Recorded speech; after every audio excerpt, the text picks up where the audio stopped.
Roses are red, violets are best. What I gotta do for you to shit on my chest? Hello, my single men. It's me, the Cupid of combos, Mr. Double Digits. And today, I'll be doing something a little different. This is a fighting game channel, but I like to consider it to be a fucking weird one. So instead of talking about a fighting game today, we're gonna be talking about a dating sim.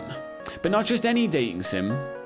SNK's Days of Memories. See, this series is all about trying to get to third base with all your favorite SNK characters. King of Fighters, Fatal Fury, Sam Show. Shit, most of them prove that they are in fact down to fuck. Now, for full disclosure, I've never played a proper dating sim. I played Doki Doki, but that is the closest I've come.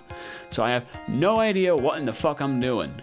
And the series is also completely untranslated, so I'll be using Google Lens to try and make my way through this. We'll be taking a look at Days of Memories 2. In this one, you can attempt to seduce some of the guys of the series. Why am I going for the guys? Because my girlfriend's a feminist, and while I hope that one day she will kill me, I've also got some chicken I need to use in the fridge, and, well, I'll live for that chicken. Oh, and I fucking love cum. Anyway, with the foreplay out the way, let's begin.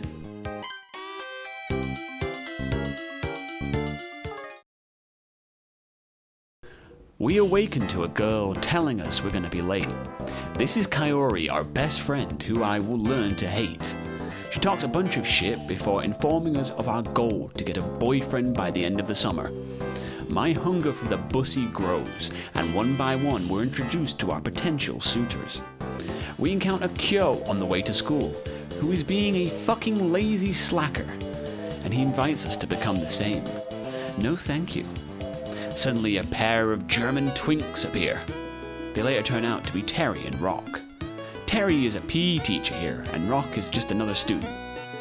After fleeing the Aryan race, we encounter the truest twink of them all, Ash Crimson. I quickly regret meeting him as he makes this face. K-Dash is asleep outside. We step on him, and he is a prick to us despite our apologies. No fucking thank you. Next up, we head to the dojo where we find Ryo Sakuzaki in his natural habitat. I ask for a thorough lesson and find myself disappointed. No dice. In despair, we head on home where... Whoa, Alba? From Maximum Impact? What the shit are you doing here? SNK remembered you? It turns out he works for our dad and will be staying with us. And if we go down his route, he will attempt to fuck his boss's teenage daughter. Jesus, no wonder you've never made a return, you freak. The next morning, we wake up to the voice of our best friend again. Because girls are all secretly bi, we invite her into bed and... Oh, fuck, it's Albert! Dude! Chill the fuck out, Jesus! Fleeing the house, we encounter our target, the king of thirst traps, Iori Yagami. He has an Andrew Tate amount of shirt buttons undone, and is in the process of trying to kill Kyo. When we appear, he threatens us. Yep, that's the bussy I'm after. Ryo shows up to defend us, but doesn't actually do shit, so Iori threatens him and leaves. Later that night, we catch one of his gigs and get to witness him calling us an idiot on stage in front of everyone. I'm swooning. While at the gig, oh god, Alba! He happened to be coincidentally passing by. God, I doubt it. And now I'm realizing he's always wearing sunglasses as he's constantly being maced. With the intro out of the way, we enter the gameplay loop. It breaks down to going to one of the 8 locations available, each with a tiny headshot of one of our potential boyfriends. You either get a brief conversation with them or a full-on scene. In between this, you can wear different items to up your chances of romancing specific characters. I never figured out which worked, so I just picked whatever. Occasionally you'll get a choice to make, such as this one taking place the next morning, where Kaori asks me if I prefer a twink or a rugged man. I pick rugged because I feel like a 2-time murderer cannot be classified as a twink. Our first Iori cutscene comes when we go to another gig with a specific purpose of being a hater. Kyo shows up and the two start scrapping. Because we suck, we leave, and Kaori asks us the first question outside. She then immediately tells us we stink and gifts us perfume. Fuck you, dude. I then find the default Iori encounter, where he tells me to get the fuck out of his way. At night, Kaori messages me telling me I need my beauty sleep. Dick. At yet another gig, Kaori is a simp for our boy Iori and gets in his way when Kyo happens to wander by. Iori throws her aside like the garbage she is. We get in his face to defend our worthless friend. He disregards our female opinion and fucks off into the night. Isn't he just dreamy? Our next encounter with the world's rudest man has him in his natural habitat, trying to murder Kyo. Here we're presented with one of the most important choices. Who do we stop from fighting? I'm given the choice of becoming a worthless slacker or a homicide statistic. Is it better to be safe or recognized? I choose fame over addiction to marijuana and prevent Iori from losing the fight. We then roast Iori, calling him a soy boy loner who needs a lesson in not being a dick to everyone he meets. Both fuck off as Kaori runs over. Apparently our boy K-Dash is getting into a fight too. What's going on today? Everybody's scrapping. To break up the fight, we threaten to call the police. K-Dash realizes he has far too much melanin and leaves. Following this, we find Iori at the club again. He comes over to inform me that my voice rots his ears. Kaori sims for him, but Iori suffers no thoughts. Back at school, Kyo and Shingo offer me bread. I say no, because bread makes you fat. As the sun sets and the day ends, I return home. That's where I encounter him.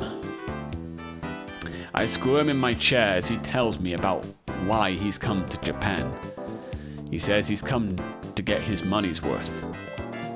What does he mean by this? At yet another Iori gig, I decide to touch his guitar when he isn't present. Isa has informed me that doing this is punishable by death, yet he doesn't kill me. I think I'm making progress. The gig begins and it's not long until some ingrate decides to get on stage. Iori sees this and decide to stay and watch this time.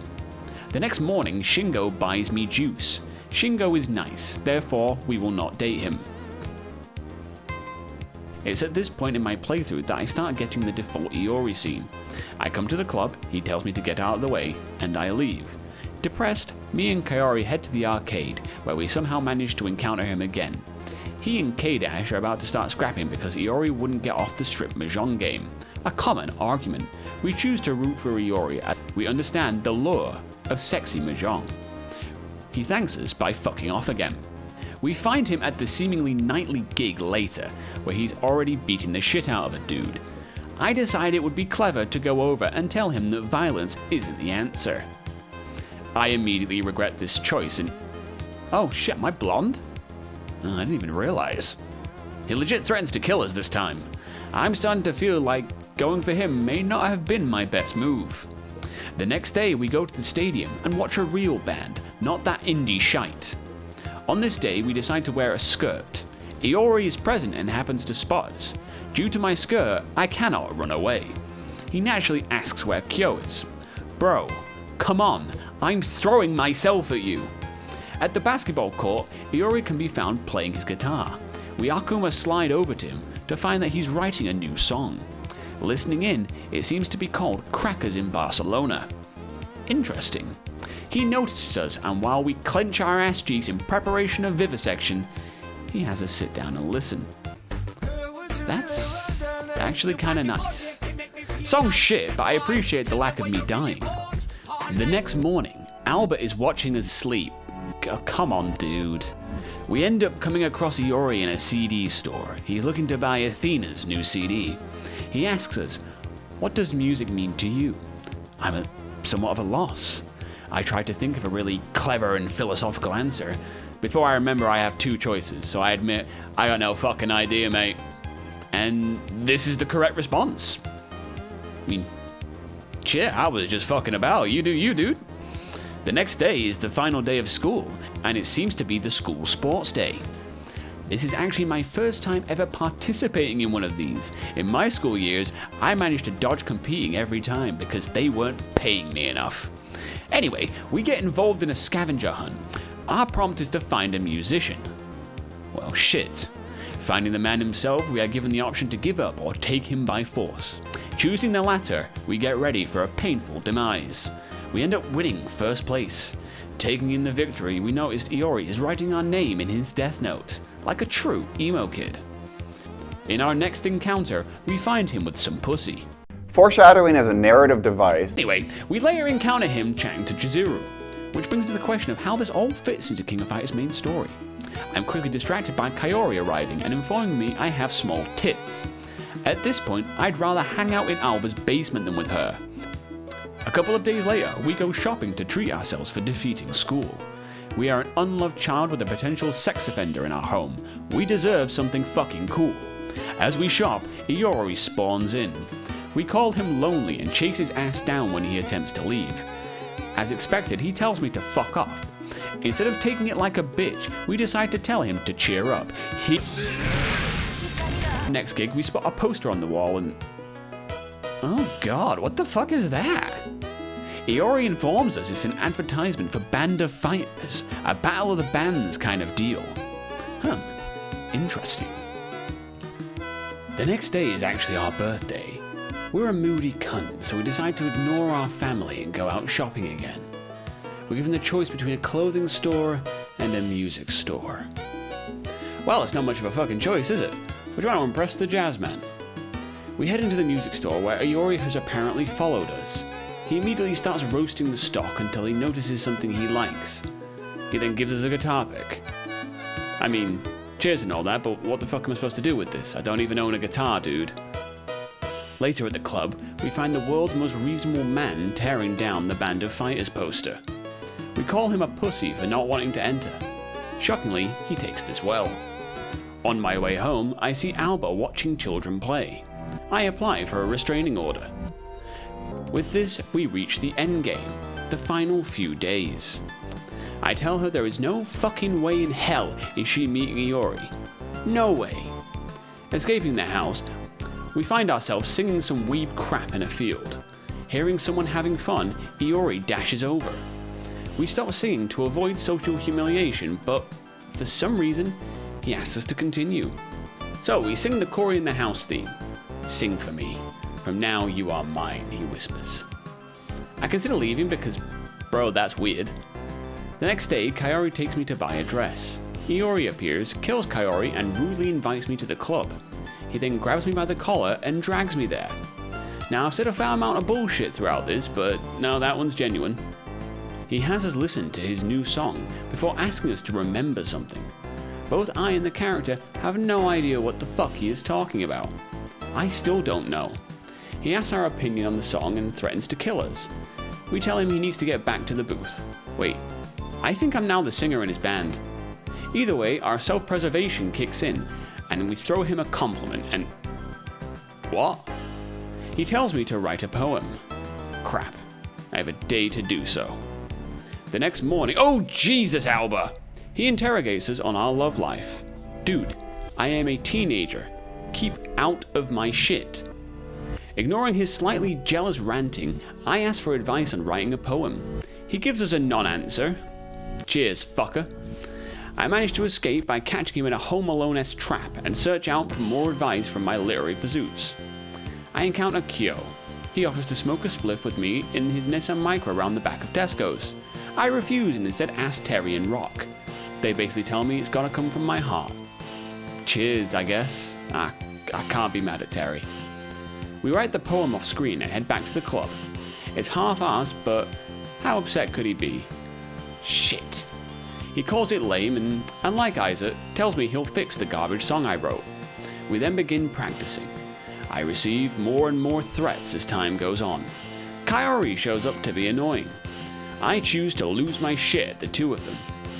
I somehow get a date out of this. Cheers, mate.